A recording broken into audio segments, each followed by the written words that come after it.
Jeste li znali da najviše požara otvorenog prostora izbije ljeti, u jeku turističke sezone?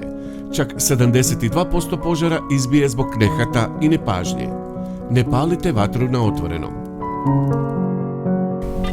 Požar je pod kontrolom.